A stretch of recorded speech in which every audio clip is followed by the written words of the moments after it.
Hello, and welcome to Foodie Schuyler's Test Kitchen, where the real test is seeing if Schuyler can actually cook or not. I'm Schuyler, and today we'll be featuring the banana pepper. This is gonna get pretty bananas. B-A-N-A-N-A-S. Now I'm gonna be walking you step by step through two recipes. And while I do that, I'll be cleverly disguising my lack of cooking skills by throwing a bunch of information at you about these peppers. We'll start with history, the growing process, and finally bring our way around to everybody's favorite topic, the economics of the banana pepper. Our first recipe is very simple, barbecue feta and banana pepper turkey burgers.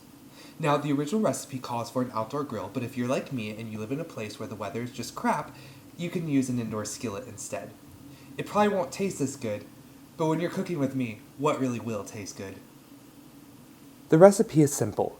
To make 4 patties, you'll need 1 pound of ground beef, 1/4 cup of chopped up banana peppers, 1/2 cup of feta cheese, and finally, salt and pepper to taste. First, we want to chop up our banana pepper, and to do that, you're going to first cut off the top of the stem and then scoop out the seeds.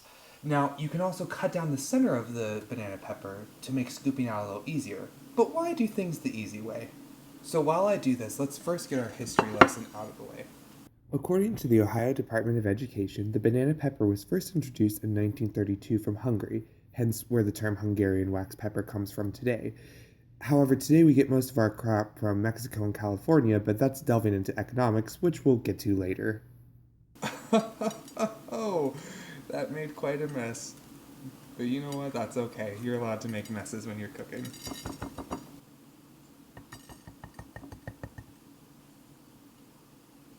Now, another cool thing about these peppers is they were given the All-American Selections Award in 1941. Now, I'm sure all of our gardening fans are very familiar with this award, but for those of us that are not, essentially these are given out to seeds that are deemed to have superior quality. So bravo, banana peppers, you the real MVP. So our peppers are done, and now for the fun part. Actually, it's really disgusting. We're going to mix all of our ingredients into the turkey burger. Now, I would suggest gloves for this part. I personally do not have any, but sometimes you just gotta dive on in there, you know? So, let's get started. Oh, this is gonna be so gross. Now, while I'm mixing this concoction, did you know that these peppers were picked when they were still immature and yellow? Well, now you do. Do I have to use my bare hands?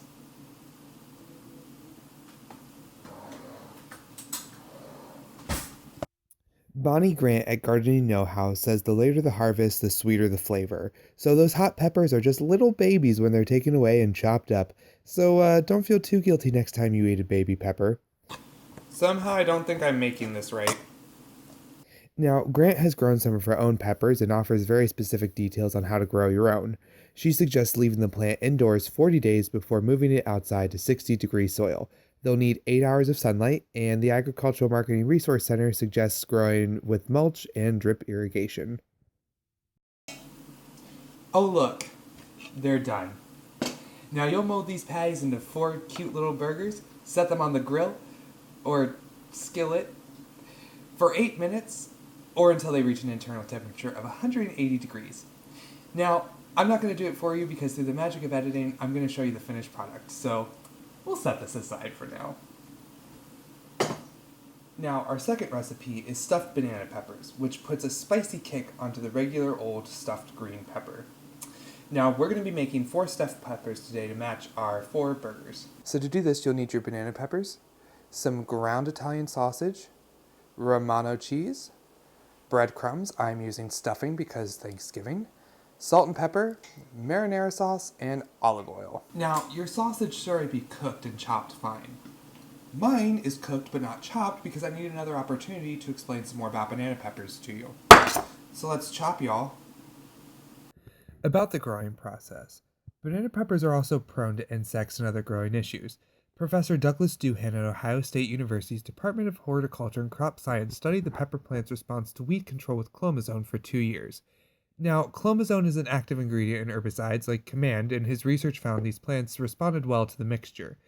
His research states, Registration of clomazone would provide banana pepper growers an opportunity to control weeds caused by late emergence or poor initial control following a burned down herbicide application.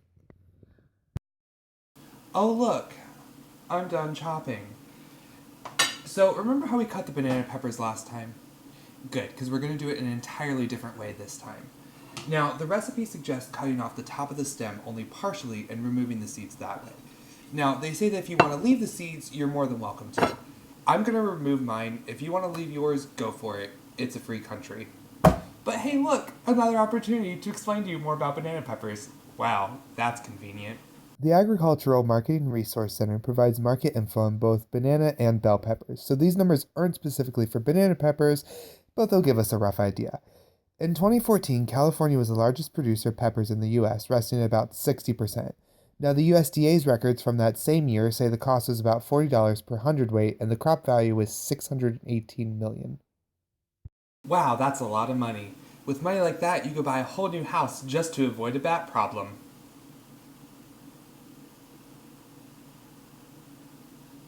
So you're going to mix all your ingredients together to create a concoction to stuff your peppers with. Now, if the texture isn't right, you can add more breadcrumbs or cheese to kind of change it until you get the desired texture you want. Once that's done, you're going to fill a skillet full with olive oil and fry each side until it's a nice brown color.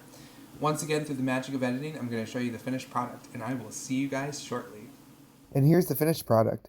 4 burgers and 4 stuffed peppers.